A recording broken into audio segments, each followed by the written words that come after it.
Hi, this is our presentation on creating a classroom community. My name is Lisa Bauer, and I will be talking about multiple intelligence. Howard Earl Gardner was born on July 11th, 1943 to Ralph and Hildy Gardner in Scranton, Pennsylvania. His parents were German Jewish immigrants who fled Germany prior to World War II. Gardner excelled at playing the piano, and while he never became a professional piano player, he was a piano teacher from 1958 to 1969. Education was extremely important to the Gardner family, and Howard excelled in school. He graduated from Harvard University in 1965 with a BA in social relations and studied under Erik Erikson. He spent 1 year at the London School of Economics, then received his PhD in developmental psychology at Harvard University.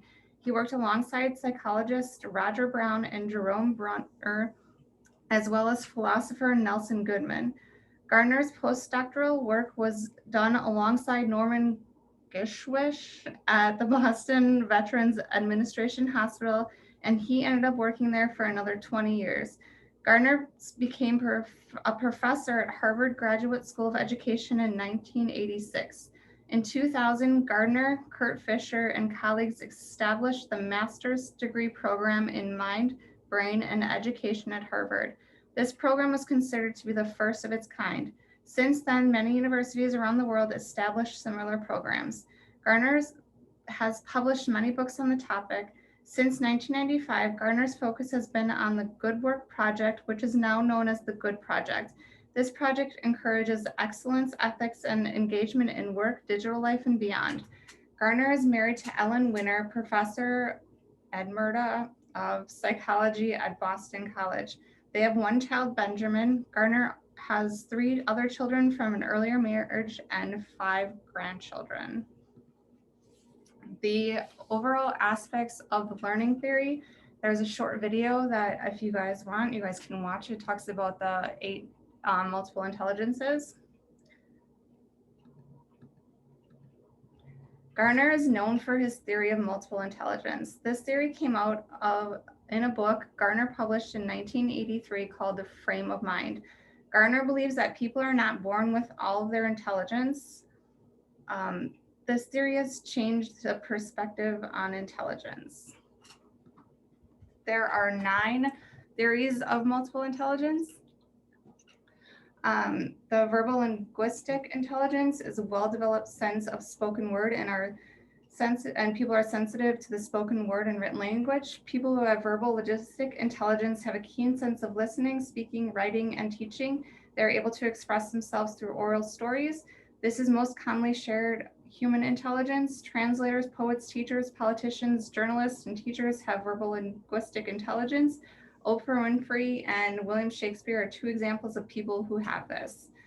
Logical and mathematical intelligence, having the ability to think abstractly and conceptually, having extraordinary reasoning skills, abstract thought, and are able to interpret based on patterns. They're able to draw connections based on prior knowledge, the ability to problem solve using math and logic, and using investigation skills for scientific problems.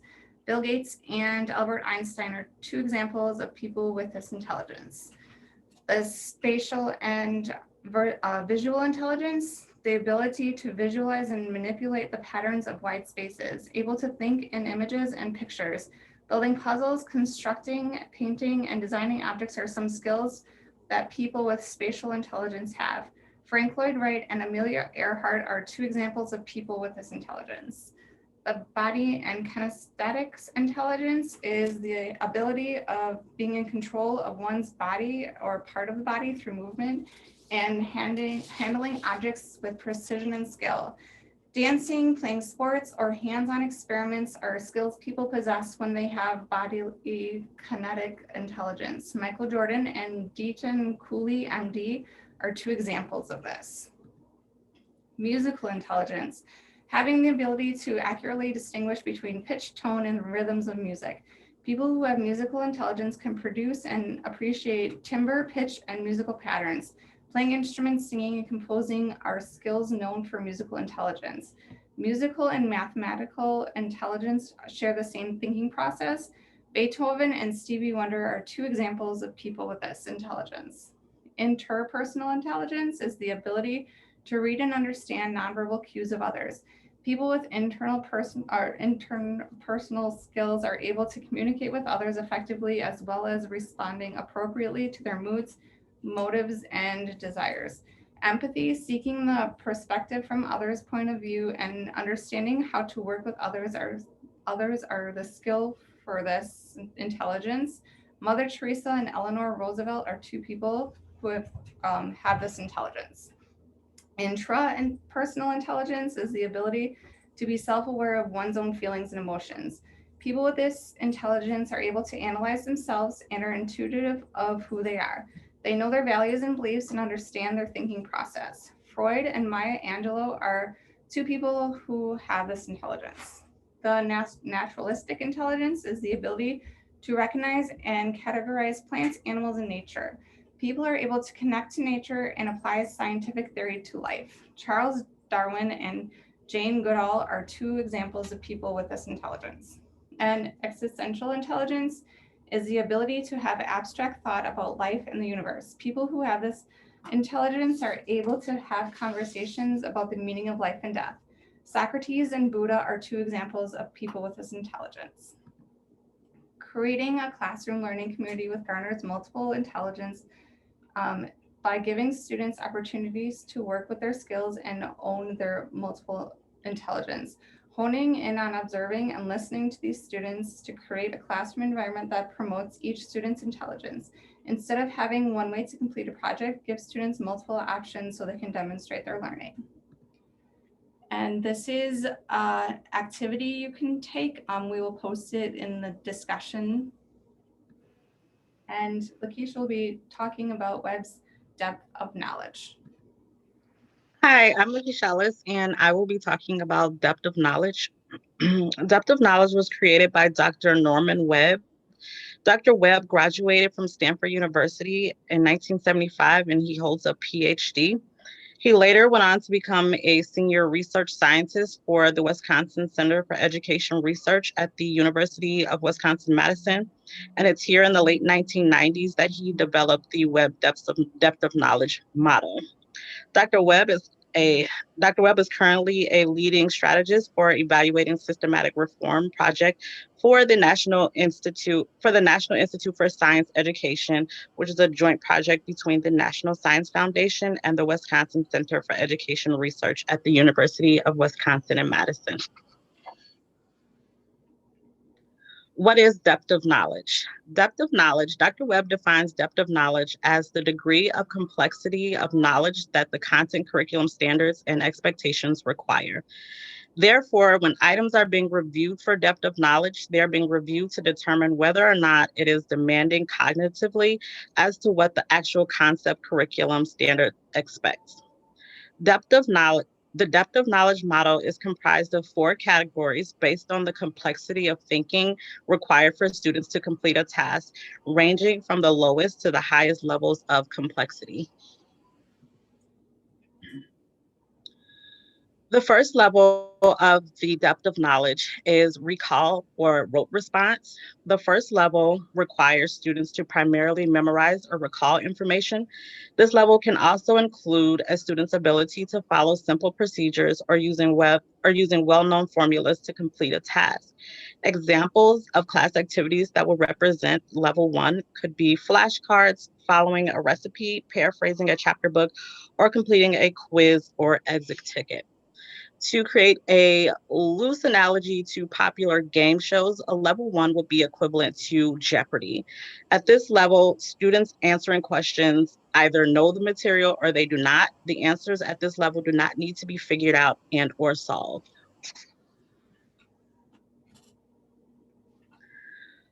Level 2 is application of concepts and skills. At this level, students will be required to make decisions on how to use information, conceptual knowledge, and procedures. Examples for class activities that would represent level 2 would be explaining the meaning of a concept and or explaining how to perform a particular task, construct a model to demonstrate how it looks or works, or completing a complex calculation task, i.e. multi-step calculations such as standard deviation. At this level, students will be required to make some decisions as to how to approach the problem or activity. Students are required to go beyond a description or explanation of recalled information to describe or explain the results, the how or the why. And at this level, students should be asking themselves, how can the knowledge they have be applied?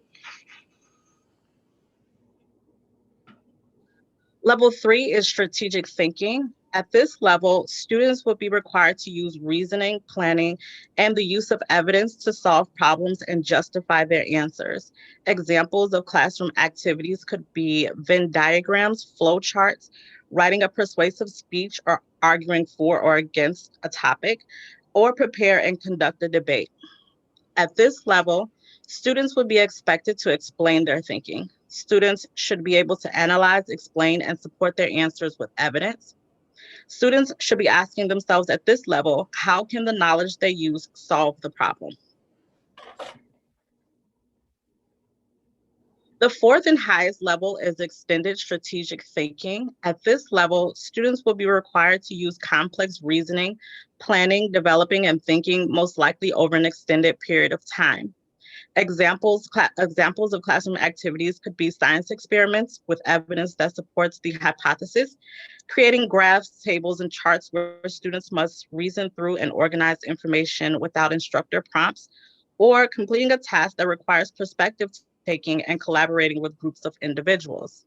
At this level, students would be required to make several connections, relate ideas within the content area or among content areas, and must select an approach among many alternatives on how the situation should be solved.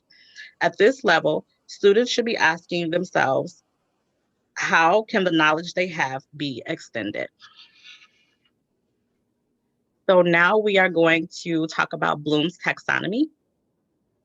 My name is Amanda, and I'll be talking about Bloom taxonomy. So, just a little bit about Bloom's background. So Bloom's taxonomy was created by Benjamin Bloom in 1956. Benjamin Bloom was an American educational psychologist who was born in Pennsylvania in 1913.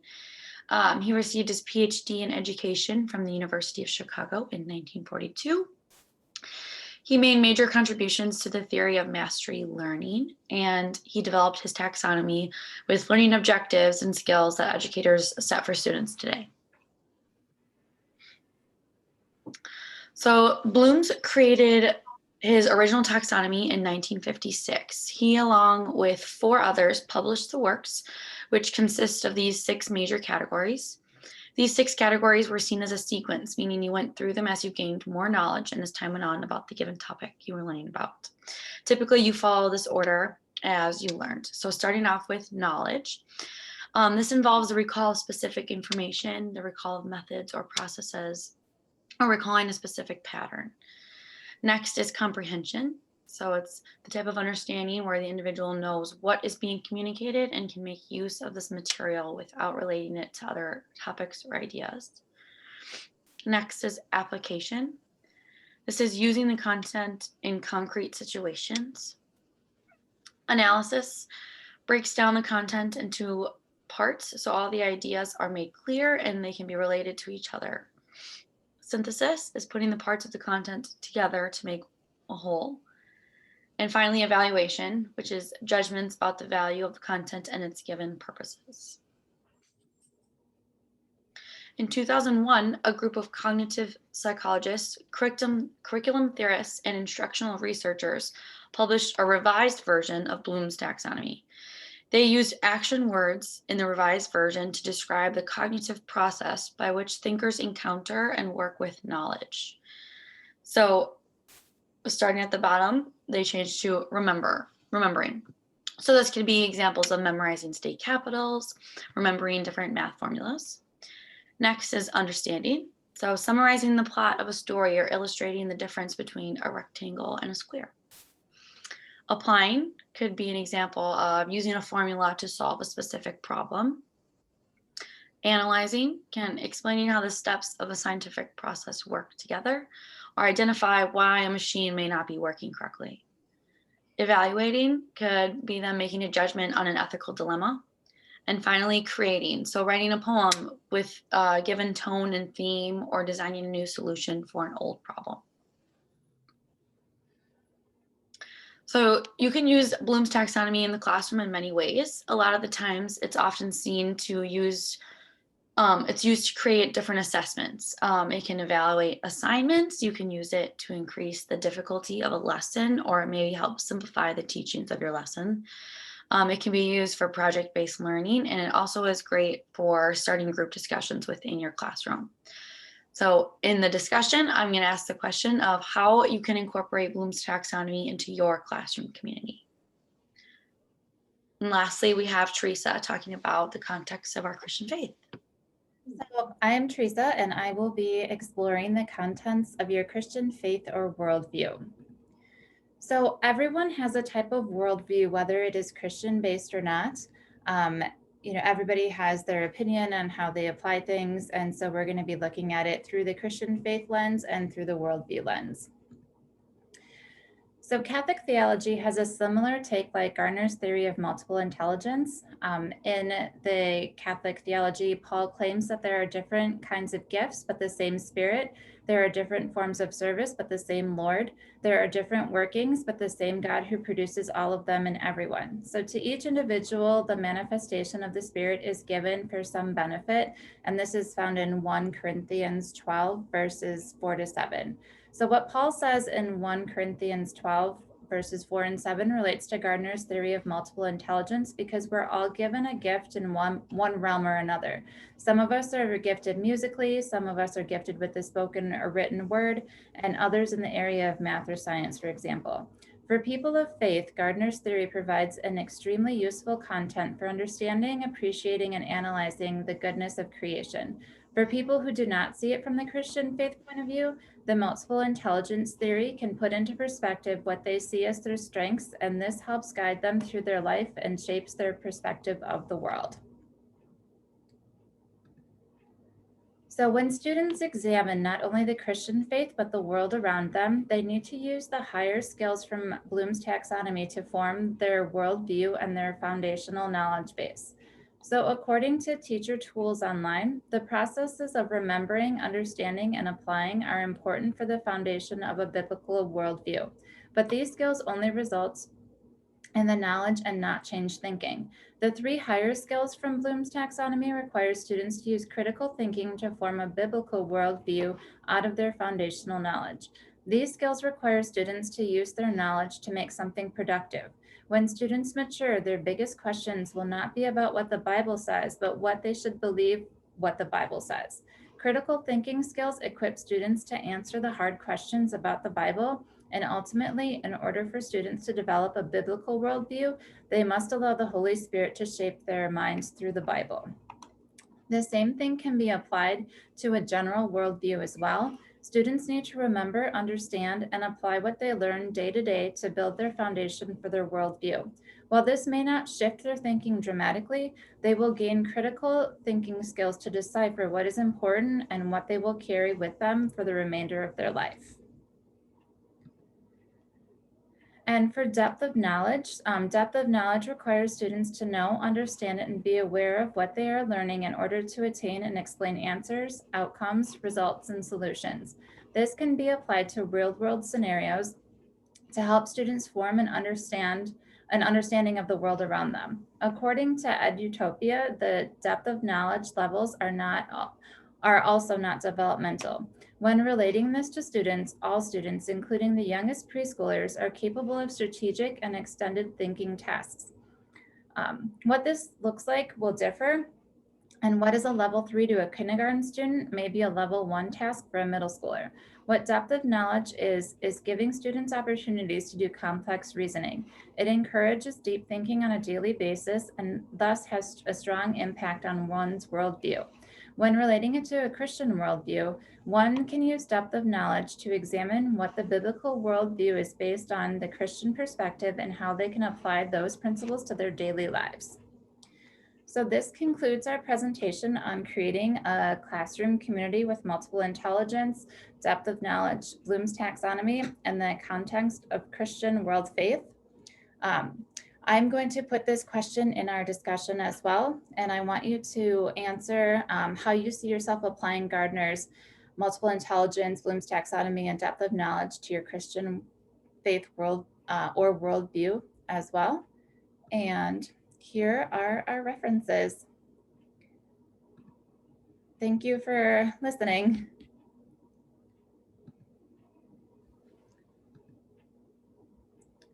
All right. Did you stop recording?